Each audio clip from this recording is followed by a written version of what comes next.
Why, hello everybody, it's me, SB. Welcome back to my channel. I'm so glad that you are back. It's been a while since I've done a video like this, so if you hear anything crazy, that's probably that guy there. He's been getting into everything. Anyways, what I'm going to be doing today is I am going to be frogging or ripping up one of my projects that I did not like the way it came out. And yeah, we are going to be reusing this yarn, even though this is the second time that I've reused this yarn. Anyways, I'm just gonna sir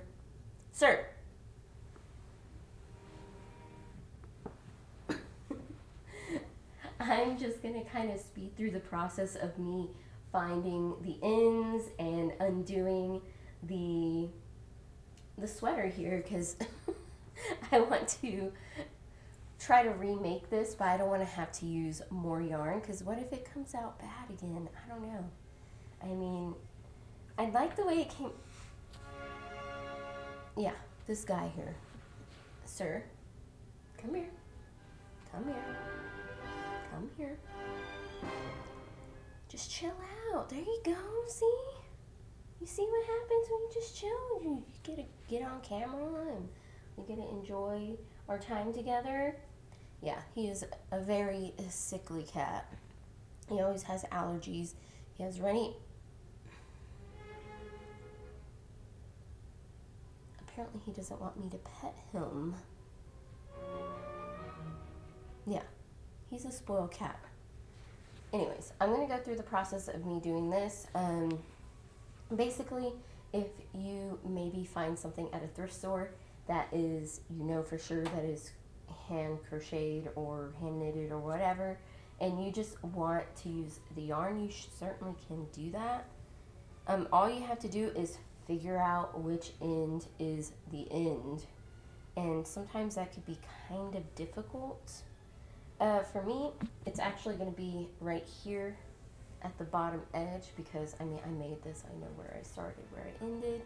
It's going to be these ends here, and then I'm just going to unravel.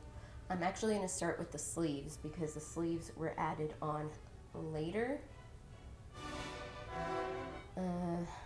Somewhere, yeah, right here.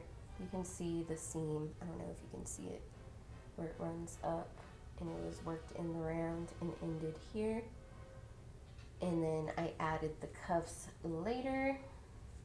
So all I got to do is find where I ended the cuffs. So yeah, I'm going to go ahead and do that. I'm going to reset everything and we're going to get to it.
right, so here we are. This is the last bit that I have left, and that is the neck um, cuff, whatever you call it.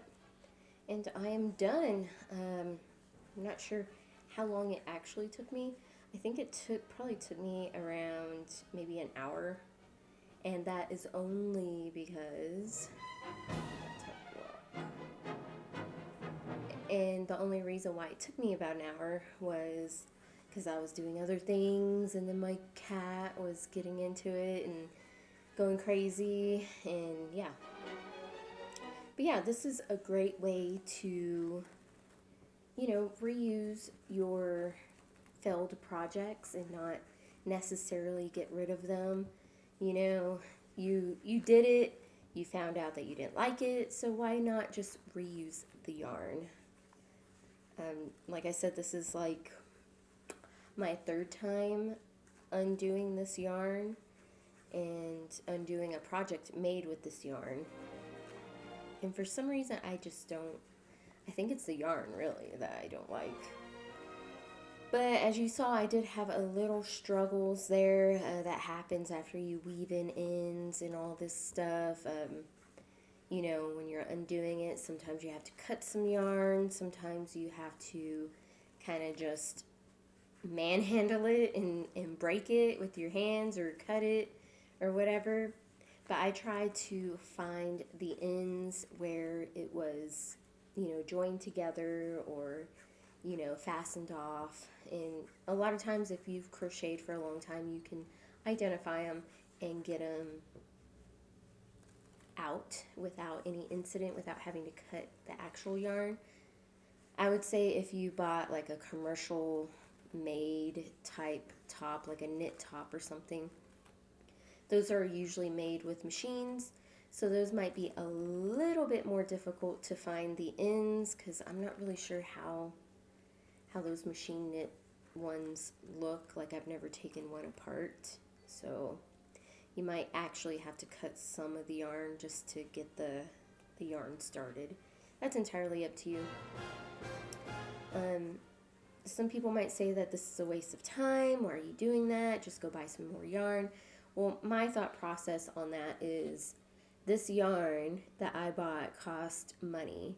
And, if I did a whole project, and I decided I didn't like it, and I just throw it away or give it to Goodwill or whatever, where it's probably going to get thrown away anyways, it's a waste of money. So I might as well reap the benefits of me having made it and knowing how it was put together. Just take it apart and reuse the yarn for another project. And I saved myself about, I think this yarn here came in the, what was it, the 1 pound, Karen 1 pound. So that was like $10.99, I think. And I would have to go out and buy more yarn and spend probably more than that, because now everything's more expensive. Anyways, enough of that. Like, if you find a project at the thrift store and you say, I really don't like it, but I could use the yarn for something, there you go. An Afghan would be nice because you get a nice, you get nice yardage. And it's very easy. Most likely it was made in one piece, and you can just go, and you get a lot of yarn for that. And a lot of places, like at thrift stores and stuff, they're like $3.99 for an Afghan. All you would have to do is throw it in the wash it, and then start unraveling it if you don't like the Afghan. I've even seen granny square ones there. Those are a pain. I wouldn't even bother with that really, because you're going to get a bunch of different strips of yarn. And anyways, I hope this helped you out a little bit, and it gave you a little inspiration to reuse some of your old projects that maybe you didn't really like the way they came out, or maybe you got a gift from somebody that you're like, I really don't like it, but I don't want to get rid of it. And, they took all that time, maybe take a picture of it and then take it apart. I know it sounds awful, but they spent money on the yarn, so why not reuse it? Anyways, guys, thanks so much for watching. I will catch you on the next video. See you later. Stay crafty. Bye.